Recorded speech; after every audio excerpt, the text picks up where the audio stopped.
कैसे हैं आप सभी। आज हम फिर से 30 प्रश्नों को लेकर आ गए हैं कंप्यूटर के प्रैक्टिस के लिए। तो देर न करते हुए चलते हैं पहले प्रश्न पे। पहला प्रश्न है, कंप्यूटर का वह भाग जो प्रोग्राम डिजाइन करता है, लिखता है, मेंटेन करता है, वह क्या कहलाता है? उसे प्रोग्रामर कहा जाता है। अगले क्वेश्चन पे आते हैं। अगला क्वेश्चन है, निम्नलिखित में से कौन सा पर्सनल कंप्यूटर का एक भाग नहीं है? तो यूएसबी जो है वह पर्सनल कंप्यूटर का भाग नहीं है। कौन सा केस आधारित लर्निंग का एक उदाहरण है? तो के निकटतम पड़ोसी, यह केस आधारित लर्निंग का एक उदाहरण है। अगले क्वेश्चन पे आते हैं। अगला क्वेश्चन है, लेजी लर्निंग एल्गोरिथम का दूसरा नाम क्या है? के nearest neighbour, lazy learning algorithm का दूसरा नाम है। एक डेडिकेटेड कंप्यूटर एक को सौंपा गया हो और केवल एक ही कार्य करता हो, डेडिकेटेड कंप्यूटर कहलाता है। कंप्यूटर के संदर्भ में वेटवेयर क्या होता है? वेटवेयर क्या होता है? मानव मस्तिष्क। वेटवेयर मतलब मानव मस्तिष्क। VRML फाइलों का एक्सटेंशन क्या होता है? W.WRL। अगले क्वेश्चन पे आते हैं। EMV चिप कार्ड में ई का अर्थ क्या होता है? तो ई का अर्थ होता है यूरोपीय। MS वर्ड 2019 में फुटनोट इंसर्ट करने के लिए शॉर्टकट कीज क्या है?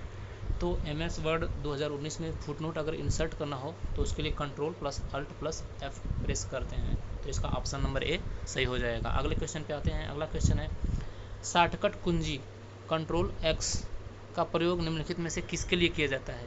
तो Ctrl+X का प्रयोग कट करने के लिए किया जाता है। सेलेक्ट किए गए टेक्स्ट को कट करने के लिए Ctrl+X का प्रयोग किया जाता है।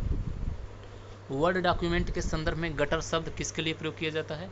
तो सिलाई और बाइंडिंग के लिए एक तरफ बचा हुआ स्थान, उसके लिए गटर शब्द का इस्तेमाल किया जाता है। अगले क्वेश्चन पे आते हैं। जब आप MS एक्सेल में स्प्रेडशीट खोलते हैं तो एक्सेल वर्कशीट का नाम प्रदर्शित करता है टाइटल बार में एक्सेल वर्कशीट का नाम प्रदर्शित करता है। निम्न में से कौन सा इंटरनेट बैंकिंग का एक लाभ नहीं है? तो ब्याज की उच्चतम दर प्राप्त करना, यह इंटरनेट बैंकिंग का लाभ नहीं है। बिलों का ऑनलाइन भुगतान किया जा सकता है, धन का सक्रिय हस्तांतरण किया जा सकता है, किसी भी समय खाता विवरण देख सकते हैं इंटरनेट बैंकिंग के द्वारा। यूनिक्स ऑपरेटिंग सिस्टम को वर्ष 1970 के दशक में किसके द्वारा विकसित किया गया था? तो माइक्रोसॉफ्ट लैब्स के द्वारा विकसित किया गया था। इसका बी हो जाएगा आंसर। अगले क्वेश्चन पे आते हैं। अगला क्वेश्चन है, निम्नलिखित में से कौन सी मेमोरी मुख्य रूप से अर्धचालकों पर आधारित नहीं होती है? तो अर्धचालकों पर आधारित होती है मेन मेमोरी, कैशे मेमोरी और रजिस्टर।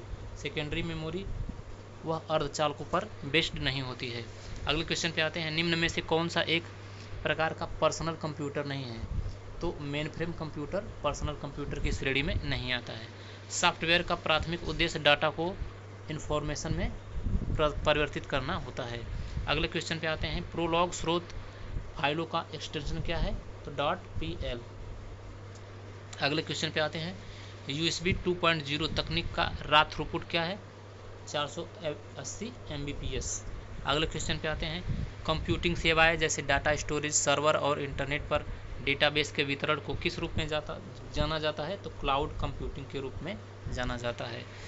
उसके बाद अगले क्वेश्चन पे आते हैं। अगला क्वेश्चन है, ICT का तात्पर्य क्या है? Information and communication technology, ICT।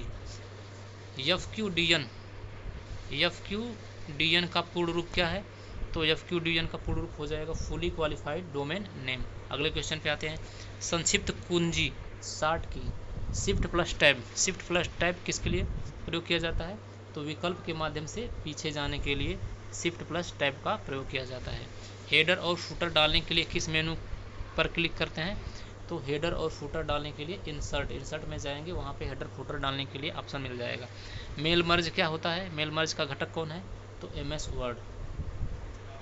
अगले क्वेश्चन पे आते हैं। MS एक्सेल 2019 में प्रोटेक्टेड वर्कशीट पर निम्नलिखित में से किस संचालन की अनुमति नहीं होती है? तो डिलीट द वर्कशीट, इसकी अनुमति नहीं होती है। अगले क्वेश्चन पे आते हैं। निम्नलिखित में से कौन सी ऑनलाइन भुगतान प्रणाली है? ऑनलाइन भुगतान प्रणाली नेफ्ट। RTGS भी होता है एक, national PALM operating system, single user single tasking. Option number C इसका सही हो जाएगा। अगले क्वेश्चन पे आते हैं, ऑपरेटिंग सिस्टम का कौन सा घटक कर्नेल और हार्डवेयर के साथ इंटरनेट कनेक्ट करने के लिए